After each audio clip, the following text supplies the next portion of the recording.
Bienvenue dans l'émission Kanguka. Mon nom est Chris Ndikumana. Aujourd'hui, nous sommes jeudi. La semaine passée, j'ai parlé avec vous sur la gestion des finances. Nous avons vu que nous ne devons pas dépenser au-delà de nos moyens. Chacun devrait savoir utiliser les moyens que Dieu lui a donnés. Vous ne devez pas vous endetter alors que vous êtes incapable de rembourser la dette. J'ai longuement expliqué qu'une personne réveillée doit marcher selon le niveau que Dieu lui a donné. Si vous êtes fidèle au niveau que Dieu vous a donné, il vous élèvera. Je vous ai déjà témoigné pour ceux qui suivent cette émission que depuis longtemps, moi-même, j'ai vécu une vie de dette où je prenais des dettes les unes après les autres. J'étais lié par cette vie, j'étais devenu esclave et je suis arrivé au point où je ne pouvais même plus m'en sortir. Jusqu'en 2009, c'est là où j'ai décidé d'arrêter. J'ai pris la ferme décision de ne plus m'endetter quoi qu'il arrive. Satan nous pousse souvent à emprunter de l'argent. Même si vous êtes un enfant de Dieu, vous endetter vous met dans une situation où vous pouvez passer pour un menteur, un escroc, alors que vous n'en êtes pas un. Si vous demandez à quelqu'un de l'argent et que vous lui dites que vous lui rembourserez la semaine suivante,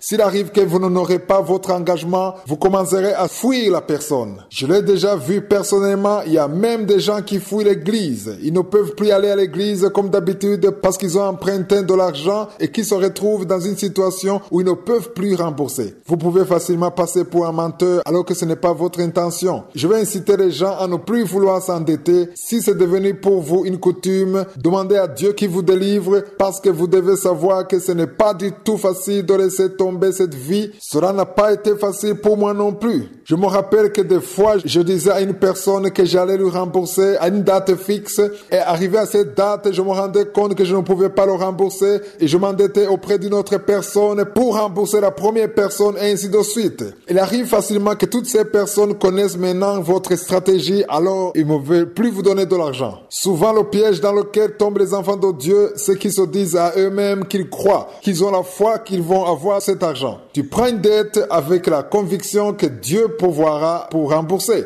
N'allez pas vous endetter parce que vous risquez facilement de passer pour un menteur, car ce n'est pas Dieu qui vous a demandé d'aller vous endetter. Je l'ai déjà dit, vous pouvez demander un crédit parce que vous savez que votre salaire pourra facilement couvrir le remboursement de ce crédit. Je ne suis pas en train de parler à ceux-là, mais je parle aux gens qui prennent des crédits alors qu'ils sont incapables de rembourser et en même temps de continuer à vivre normalement. Et tout cela juste parce qu'ils ont la foi. Ce n'est pas une bonne foi qui vient du Saint-Esprit. Si Dieu t'a dit de le faire, faites-le. Mais si ce n'est pas Dieu, vous ne devez pas le faire juste parce que vous avez la foi. Laissez-moi vous donner un verset biblique à lire. C'est dans Ecclésiaste chapitre 5, verset 5. Dans certaines versions, il s'agit du verset 4. Il est écrit « Mieux vaut pour toi ne pas faire un vœu que d'en faire et de ne pas l'accomplir. » Moi-même, je suis passé plusieurs fois pour un menteur alors que je ne voulais pas l'être. J'ai vécu cette vie où je m'endettais constamment. Des fois, j'étais incapable de respecter les délais juste parce que je croyais que j'avais la foi. Par après, je me suis rendu compte que ce n'était pas une bonne foi. Si vous voulez quelque chose et que vous croyez que cette chose peut arriver, si Dieu ne vous a rien dit, la chose ne va pas se passer pour autant et vous deviendrez un menteur et cela n'honore pas Dieu. C'est là où j'ai commencé à être délivré. Je l'ai déjà dit dans cette même émission, je parlais surtout à ceux qui sont dans les pays européens ou en Amérique où vous utilisez souvent les cartes de crédit ou les cartes de débit. J'ai choisi de ne pas utiliser une carte de crédit parce que je veux utiliser une carte qui me donnera juste l'argent que j'ai et non pas celui que je n'ai pas. C'est pourquoi je conseille aux gens d'utiliser seulement les cartes de débit pour éviter de tomber dans le piège de s'endetter. Les cartes de crédit sont un autre moyen qui pousse les gens dans une vie de dette. Je le vois souvent en Europe et en Amérique. Les banques vous donnent et vous supplient même de prendre ce genre de carte parce qu'ils savent que vous serez esclave de cette vie de dette. Nous devons même prendre l'engagement de vivre selon le niveau que Dieu nous a donné. Ne faites plus de fausses promesses, n'acceptez plus ce que vous ne pouvez pas faire et apprenez à attendre le temps de Dieu pour votre élévation. Ne cherchez pas à vous élever vous-même. Dieu vous élèvera au temps convenable.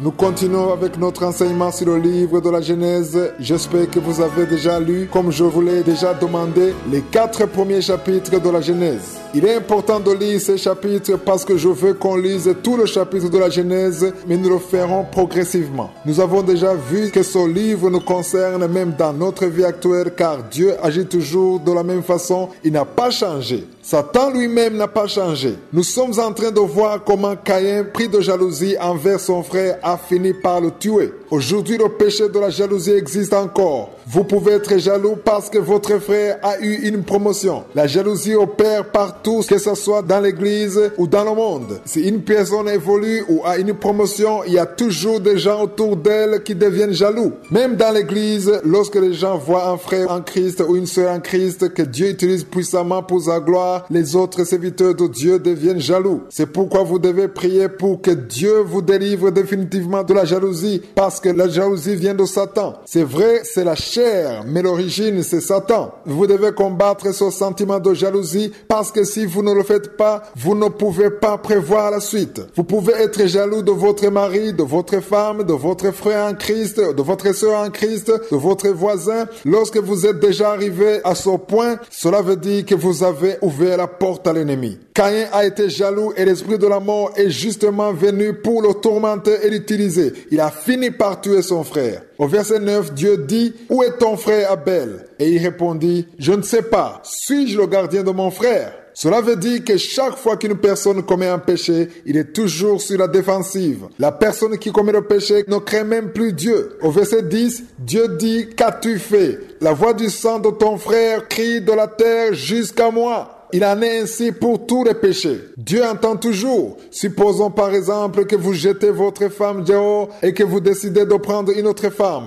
Votre femme ne sait plus où aller et elle pleure constamment. Ses larmes montent directement vers Dieu. Il entend ses pleurs. Si vous faites du mal à une personne, Dieu entend les cris de la personne à qui vous avez fait du mal. Si vous tuez quelqu'un et que vous laissez derrière lui des orphelins, une veuve, leurs cris montent devant Dieu. Si vous volez à quelqu'un, vous pouvez penser qu'il ne vous a pas vu. Personne ne vous a vu. La police non plus ne vous a pas suivi. Mais sachez que cette personne à qui vous avez volé, vous l'avez mis dans une situation difficile, dans la pauvreté. Les larmes qu'elle versera monteront directement à Dieu. Sa douleur monte directement à Dieu. Lorsque vous faites du mal à quelqu'un, sachez qu'il y a des conséquences. Même si vous quittez votre pays pour un autre, le mal que vous avez fait vous suit partout. C'est la leçon que nous devons tirer de ce passage. Nous devons toujours bien nous comporter selon la parole de Dieu. Évitez de faire du mal parce que même si cela fait des années, le mal que vous avez fait vous suivra partout. Au verset 11, il dit, « Maintenant tu seras maudit de la terre qui a ouvert sa bouche pour recevoir de ta main le sang de ton frère. » Cela veut dire qu'il y a une malédiction qui est venue sur Caïn à cause de ce qu'il avait fait. J'aimerais vous dire que chaque péché a des conséquences. Si vous avez fait du mal à quelqu'un, il est important que vous soyez réconciliés avec la même personne. Les larmes de la personne que vous avez traitée injustement monteront sans doute devant Dieu. Vous devez toujours savoir que chaque péché a des conséquences. Si vous avez fait du mal aux gens, si vous avez violé des femmes, des enfants, si vous avez traité injustement des gens, si vous avez volé, vous devez demander pardon à Dieu. Vous devez régler ça avec Dieu parce que sinon, vous n'aurez jamais la paix. Vous pouvez avoir de l'argent et manquer le sommeil à cause des péchés que vous avez commis dans le passé. C'est pourquoi il est important de régler ça, de vous repentir devant Dieu et demander aussi pardon aux gens à qui vous avez fait du mal. C'est toujours bien de se réconcilier. Autre chose que j'aimerais vous dire aujourd'hui, avant de terminer. Au verset 13, il est écrit, « Caïn dit à l'Éternel, mon châtiment est trop grand pour être supporté. » Je ne sais pas si vous le comprenez, mais celui qui craint Dieu se soucie plus des conséquences de ses péchés plutôt que de se soucier du mal qu'il a fait. Caïn était inquiet du châtiment au lieu d'être inquiet à cause du péché qu'il avait commis. Il n'a jamais regretté le fait d'avoir tué son frère. Il a juste été contrarié par le châtiment. Le sol ne sera plus fertile. Il devra maintenant errer d'un endroit à un autre. Il craignait même le fait qu'il pourrait être tué. En d'autres mots, il ne considère que sa personne dans l'histoire. Son frère mort ne lui dit rien. c'est de l'égoïsme. Je ne sais pas si vous le comprenez réellement, mais il n'y a nulle part où on voit sa repentance. Nous en reparlerons demain. Une personne sauvée, une personne réveillée doit toujours apprendre à craindre Dieu et doit s'éloigner du péché. Elle doit craindre Dieu plutôt que de craindre les conséquences du péché. Que Jésus vous protège. À demain.